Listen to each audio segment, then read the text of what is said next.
नेपाल का एक ऐसा मंदिर जहां मौजूद है नारायण की मूर्ति में महादेव की छवि। ये मंदिर है महादेव का, लेकिन यहाँ पूजी जाती है नारायण की शयन अवस्था प्रतिमा। इस मंदिर में होता है साक्षात चमत्कार। नारायण की मूर्ति में दिखते हैं शिव भगवान। वीडियो में आगे बढ़ने से पहले हमारे चैनल को सब्सक्राइब अवश्य करें और बेल आइकॉन जरूर दबाएं। आज हम आपको ले चलेंगे भारत के पड़ोसी देश नेपाल के काठमांडू से लगभग 10 किलोमीटर दूर बने हुए एक अद्भुत और रहस्यमयी मंदिर की ओर, जिसे बूढ़ा नीलकंठ महादेव मंदिर के नाम से जाना जाता है। और इस मंदिर की खासियत है कि यहाँ आपको तालाब में साक्षात भगवान के दर्शन होंगे। जी हाँ, आपने आज तक कई ऐसे मंदिरों के बारे में सुना होगा जहाँ भगवान निवास करते हैं, लेकिन हम आपको एक ऐसे मंदिर के बारे में बताने जा रहे हैं जहां भगवान साक्षात रूप से तालाब में निवास करते हैं। दरअसल ये बूढ़ा नीलकंठ मंदिर अपनी अनोखी मूर्ति, पौराणिक कथाओं और भगवान के साक्षात चमत्कार की वजह से दुनिया भर में चर्चाओं में बना रहता है। बूढ़ा नीलकंठ महादेव मंदिर नेपाल के शिवपुरी पहाड़ी के पास बना हुआ है। ये जगह हरे भरे जंगलों और शांत वातावरण के बीच बसा हुआ है, जो भक्तों और पर्यटकों को एक दिव्य अनुभव प्रदान करता है। आपको बता दें कि बूढ़ा नीलकंठ महादेव मंदिर के प्रवेश द्वार पर चंद्रशिला और मुख्य द्वार पर पीतल का पन्ना चढ़ा हुआ है, जिसमें भगवान कार्तिकेय और गणेश की मूर्तियां मौजूद हैं। मंदिर के प्रवेश द्वार के सामने ही एक विशाल जलकुंड बना हुआ है, जिसमें भगवान विष्णु की शयन मुद्रा में प्रतिमा विराजमान है। जी हाँ, आपने आज तक भगवान की खड़ी हुई और बैठी हुई प्रतिमा देखी होंगी, लेकिन ये दुनिया का शायद अनोखा ऐसा मंदिर है जहां नारायण लेटी हुई अवस्था में है, और वो भी तालाब के बीचों बीच।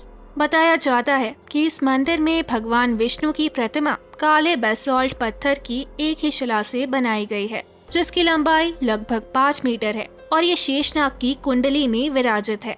प्रतिमा के ऊपर शेषनाग के 11 फन भगवान विष्णु के सर पर छत्र की भांति फैले हुए हैं, जो उनकी सुरक्षा और शक्ति का प्रतीक है। प्रतिमा के 4 हाथ उनके दिव्य गुणों के बारे में बताते हैं। नारायण की इस मूर्ति के एक हाथ में चक्र है, जो मन को दर्शाता है। दूसरे हाथ में शंख है, जो धरती के 4 तत्व बताता है। तीसरे हाथ में कमल का फूल मौजूद है, जो चलता ब्रह्मांड। और चौथे हाथ में गदा है, जो प्रधान ज्ञान के बारे में बताती है। ये वो 4 गुण हैं जिनकी वजह से ये ब्रह्मांड चलता है। इन सब के अलावा सबसे खास बात ये है कि नारायण की ये प्रतिमा एक 13 मीटर लंबे तालाब में लेटी हुई है, जो ब्रह्मांडीय समुद्र का प्रतीक है। दरअसल इस तालाब के बारे में मान्यता है कि ये जल कुंड भगवान शिव के त्रिशूल से प्रहार कर बनाए गए गोसाई कुंड झील से जुड़ा हुआ है। इस मान्यता को प्रमाणित करने के लिए एक कथा भी बताई जाती है। कहते हैं कि जब नारायण ने समुद्र मंथन शुरू किया था, तो उस दौरान निकले विष को भगवान शिव ने अपने कंठ में धारण किया था, जिससे उनका कंठ नीला हो गया और उन्हें नीलकंठ कहा जाने लगा। ये विष इतना तेज था कि महादेव के गले में गर्मी पैदा हो गई और उनका शरीर जलने लगा। तब इस विष के प्रभाव को शांत करने के लिए उन्होंने शिवपुरी पहाड़ी पर आकर अपने त्रिशूल से प्रहार किया। तब वहाँ गोसाई कुंड झील बनी और यही महादेव ने अपने शरीर के विष के प्रभाव को कम किया। और आज जिस तालाब में नारायण की लेटी हुई प्रतिमा है, वो तालाब गोसाई कुंड का ही हिस्सा माना जाता है।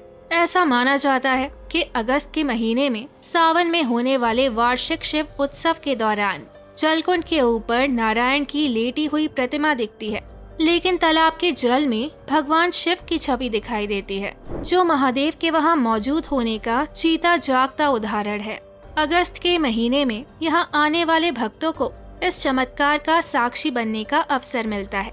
साथ ही इस मंदिर में देवउठनी एकादशी के अवसर पर भव्य मेले का आयोजन होता है, जिसमें हजारों श्रद्धालु भगवान विष्णु के जागरण के साक्षी बनते हैं। इसी के साथ इस मंदिर के बारे में आसपास के गांव में एक कथा भी बताई जाती है। कहते हैं कि गुप्त वंश के विष्णुगुप्त ने 7वीं शताब्दी में नारायण की इस प्रतिमा को यहाँ बनवाया था। वहीं दूसरी कथा के अनुसार एक किसान के हल से टकराने पर ये प्रतिभा भूमि से प्रकट हुई थी और ये स्वयंभू है। साथ ही नेपाल में एक और कहानी बताई जाती है कि अगर नेपाल के राजा इस मंदिर में दर्शन करेंगे तो उनका शासनकाल संकट में पड़ सकता है। इसीलिए नेपाल का कोई भी राजा इस मंदिर में दर्शन नहीं करते थे। तो अगर आप नेपाल घूमने जा रहे हैं तो इस मंदिर के दर्शन करना ना भूलें। भगवान विष्णु की शयन मुद्रा की ये प्रतिमा आपको हैरत में डाल देगी। तो दोस्तों, ये था बूढ़ा नीलकंठ महादेव मंदिर, जिसे चमत्कारी और कलयुग में भगवान का निवास माना जाता है। अगर आपको ये जानकारी पसंद आई हो तो हमारे चैनल को सब्सक्राइब करें, वीडियो को लाइक और शेयर करें और कमेंट सेक्शन में अपने विचार साझा करें।